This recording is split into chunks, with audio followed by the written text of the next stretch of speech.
Hello guys, kumusta? Welcome back to our channel. Welcome to kining akong soliran for today's episode, April 28, 2025. And this time kaagi ninit tayo guys, no. So problema siya guys sa yuta, which is very common diri sa soliran guys, no.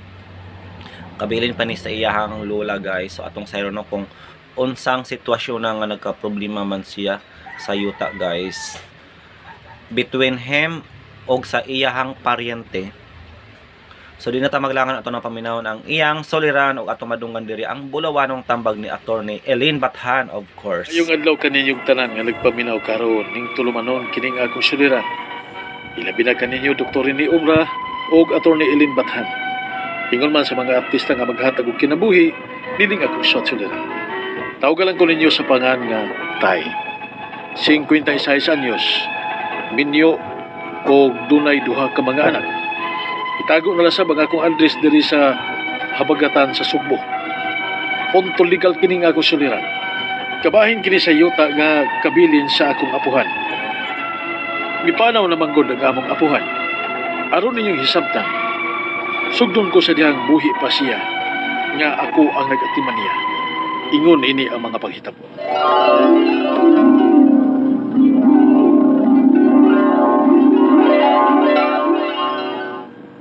Kaon pala.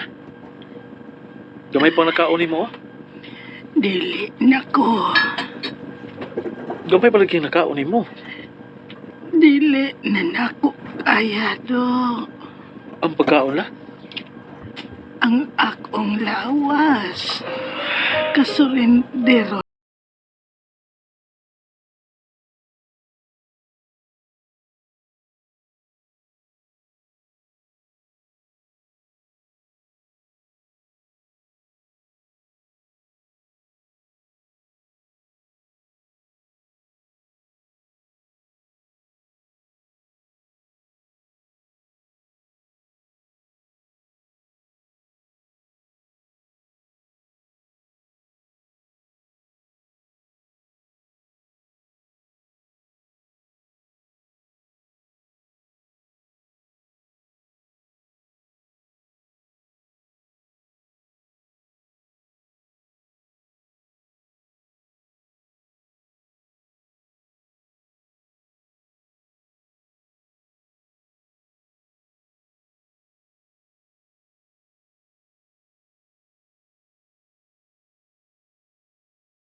Kung si Lola gaw? Ginaanam gina siya basta magluya na. Dayon og panugon. Unya, naghisgot na magka sa iyang yuta. Ay wala ko tagda uy. Lainan ko maminaw. Uy, ayaw na gawi. Sabi kay. Kinahanglan nga paminaw na nimo kung unsay ipanugo ni Lola. Ibasig uwahin na yan ang tanan ba? Oh.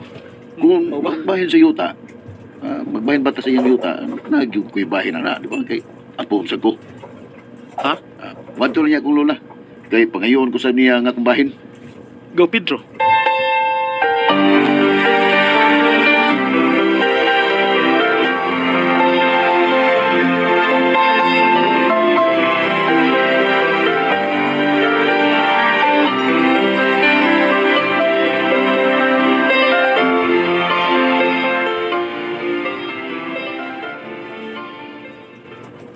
Si Pedro.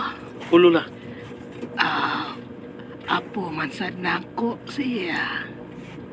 Apan, ikaw maning nag-atiman ako, dutay. Maong asda ko ang imong bahin. Lula, ang atong atimanon karon mao ang imong kaayuhan. Ang akong baol. Ay nagkabala ka ng imong baul, Lola. Ako na'y magatiman anak. Kan ito pa binan ako gatiman. Hangtod karon. O lagi. Kanos amang ko maabtik ani. Aron manggunan ako sa akong baol. Ay sus, Lola. Unya na una-una I-relax lang ni mo una-una. Yan ang mga butaka. Aron nga dali ka maayo. Si Pedro, batong nangayo og bahin sa yuta. Ulula, muanhi ko na siya. Ayo! La! Oh, yan na. Hey! Yan na si Ikaw Pedro Laay. Oh!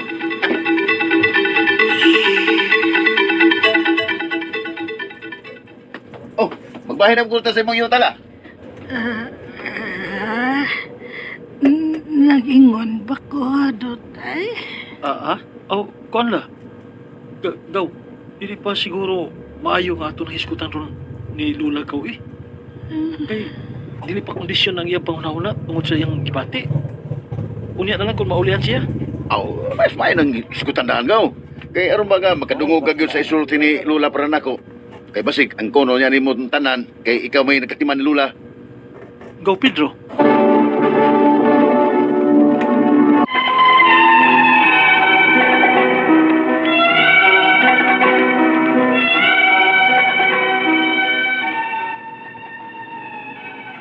Nagkasabot ko sa tuyo ug tumong sa ko'y gagaw. Apan gilainan lang ko nga buhi pagani si Lula. Ingon ana na siya, kadinalian alang sa iyang bahin sa yuta sa among apuhan. Ug tuod man mipanaw gid si Lula. Ug gibahin namong duha ang iyang yuta. Angkon-angkon lang una ang pagbahin. Hangtod nga nga minyo mi og nakaanak. Og dito na nanimuyo sa lugar sa iyang asawa ang akong igagaw. Ug unya, unsa na kinatabo ron sa ako igagaw nga si Pedro? Nga, wala man mauli din sa among lugar. Dugay na day siyang wa kauli din eh. Sukad siya namin niyo. Marag kapila na lagi siya makauli din eh. Anya, ang iyang yuta. Ay, mao magani. Gusto kay siya sa una og bahin sa yuta ni Lola. Apan, wa din niya atim man na. Ang pinaka-matis. Gustong tanako nga tikaron na nga kog apil apan basig mukalit ng tug uli ba. Ya, masuko na hinoon. Nga akong gitandog ang iyang yuta. Naklaro na day na ninyo inyong pagbahin, ana? Ay daw, akon. Angkon-angkon ra gud. Pero, di pa gid final. Og basin ang hinungdan nga wa siya mo pauli. Kaya nagkakuanay magud mi, nagka-diferensyahay magud mi sa una. Kay giprinda lagi niya ning yuta ni Lula. Gawa magpahibaw nako. Pero nahusay ra mami adto sa barangay. Apan sukad adto, wa lagi siyang pauli pa. Mapag-away-away nga mag-agaw tungod lang sa kabilin nga yuta ninyo sa inyong apuhan. Tuod. Ibaligi ako dahil siguro ng mga lupi nga wa na mamuo nga kay di naman puslan pa. Og unsa man? Di ka magpahibaw sa imong igagaw? Di na siguro. Kaya akong hilabtan, ang kana ramang naasa kong bahin nga yuta. Ikaw, mao man ka.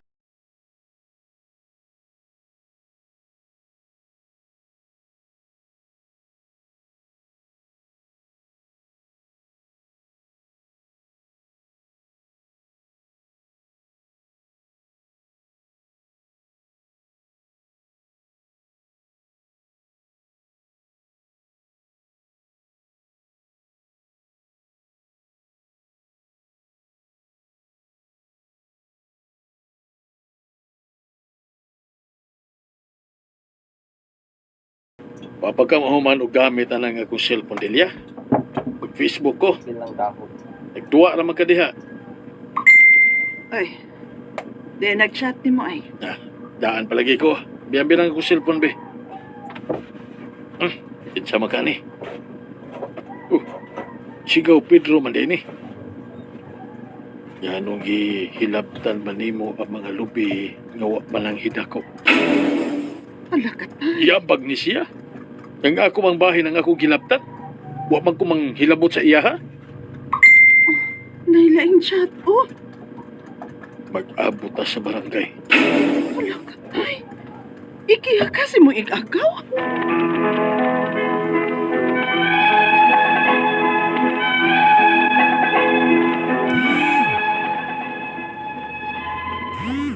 Nagkasabot naman unta mi sa kong igagaw sa among pagbahin sa yuta sa among apuhan.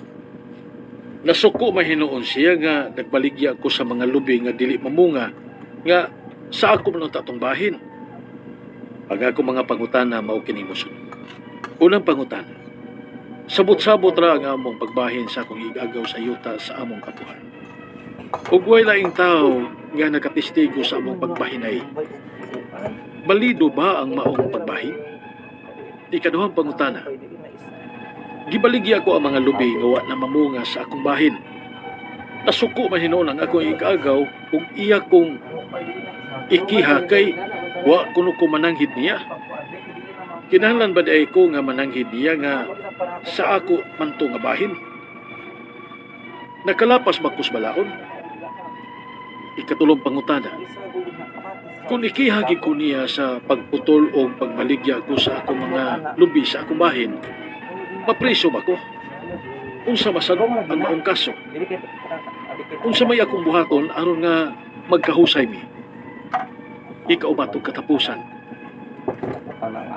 Dapat kuno nga naghuwat ko nga may kasulatan na nga maunagid ka na ang akong bahin.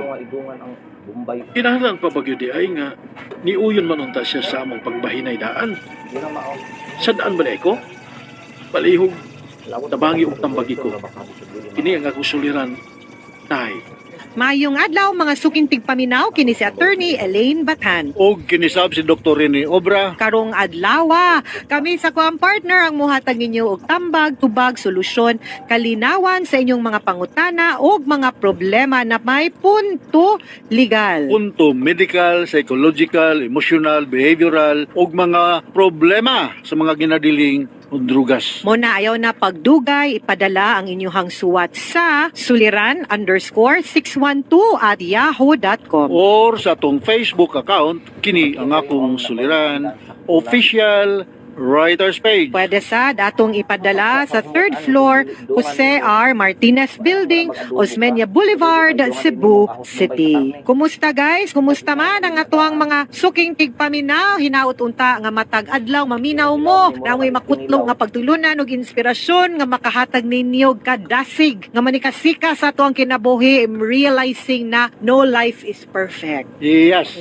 Always good na. Sa Always, makutlong pagtulunan nun, Dok? You are never too old to set a new goal or to dream a new dream. Correct. Why age limit ang pangandoy? Yes. Kaya binahuman na ka, wala kailang pangandoy, dili. Daghan Nakaabot ng pagikayo. usala, ay nasad. Daghang pa yung Oo. tagyawa may balian ng kalibutan na. Ha? Mm. Ito magambog-hambog nga, we graduated college, so daghang kayo mga degree, nga, kay baw tatanan. Daghang Yes. may bali, no? Correct, correct.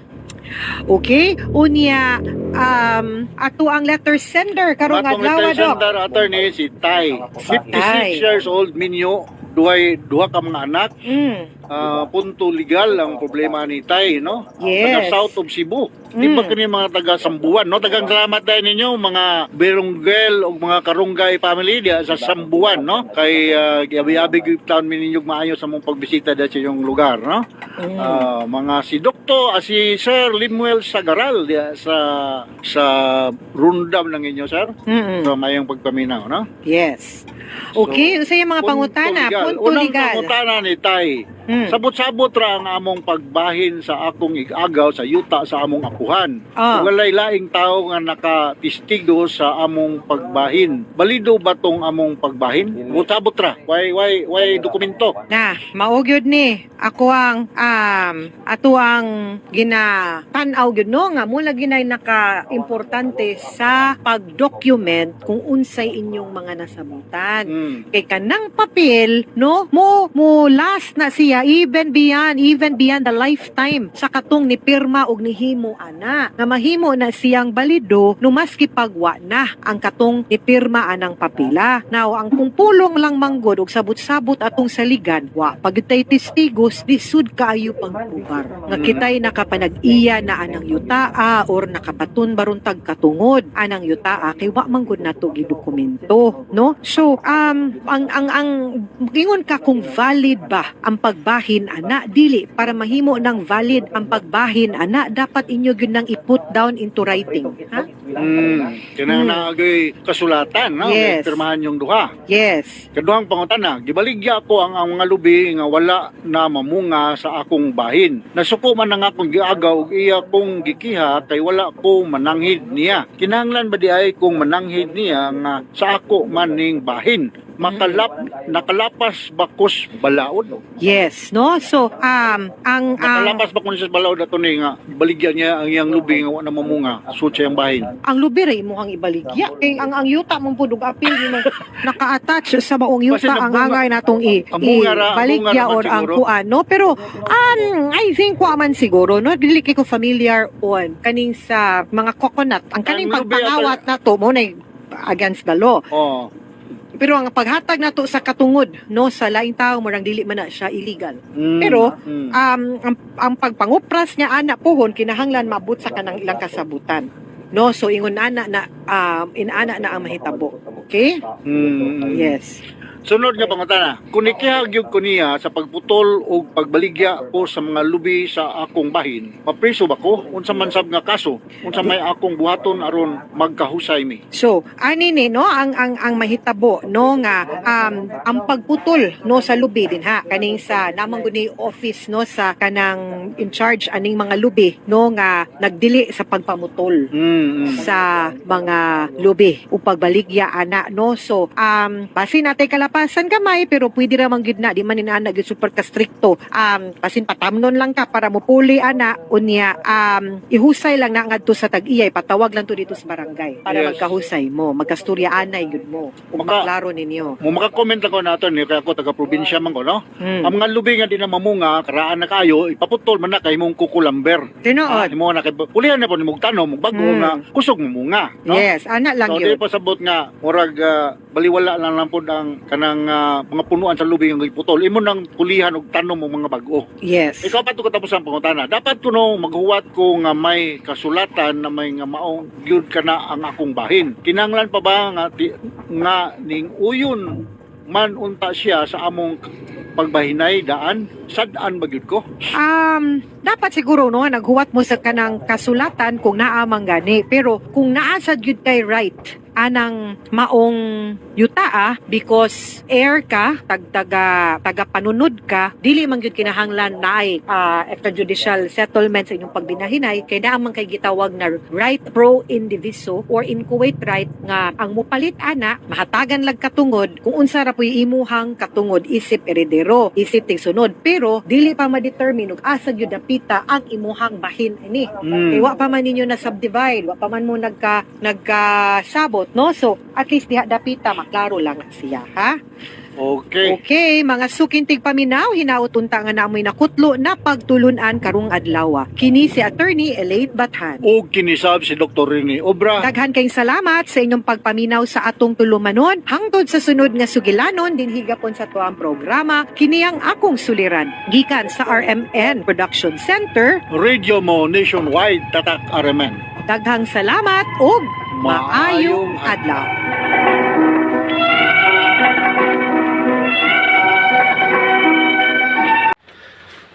And so ayan guys, nanuga na po na ito no ang episode karong adlaw diri sa atong paboritong kini akong suliran. Well, I hope nga na po tayo nakatunan guys ng mga pagtulunan ilabi na sa tambag ni Attorney Elaine Bathan.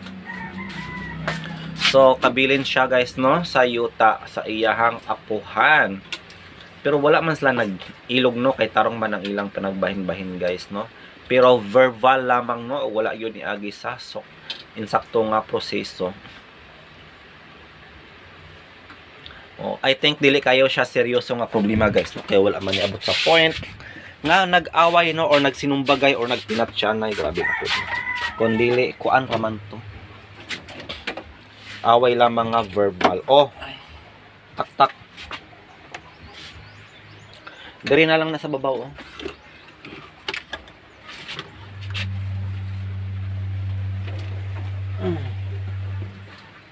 Plaster ko guys sa akong barbecue, i-display niya.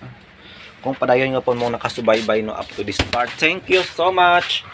I hope nga ano yung gilaktawan guys ang mga ads nga manggawas diri no. Sip suporta sa atong channel. Guys, I hope nakapaminaw na po mo no sa drama nga handumanan kay nindot po kayo ang istorya karon guys no. Kaagi to ni Wendy. Si Wendy guys to na sa Amerika nagpuyo no sa yahay ba guys pag maka-abroad. Depende sa sitwasyon no.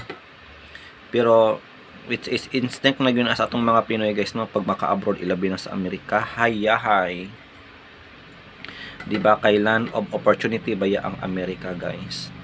Ang daghan po tag mga kabayan dito no nga atong nadunggan nga nagmalampuson sa ilahang mga tagsa-tagsa ka mga field of interest. Og nakamove on ra si Wendy guys no sa iyang panghitabo diri sa Philippines. Ug gani nakaminyo na siya og a fam og na siya anak.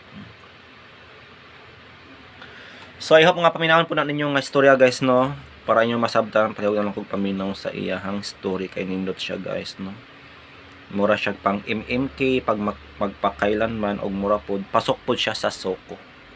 So I think that's all for today. Again, this is Dodong. Bye for now and unya gabi guys, sabangan na po ninyo no ang laing drama no kay Lonis man karon.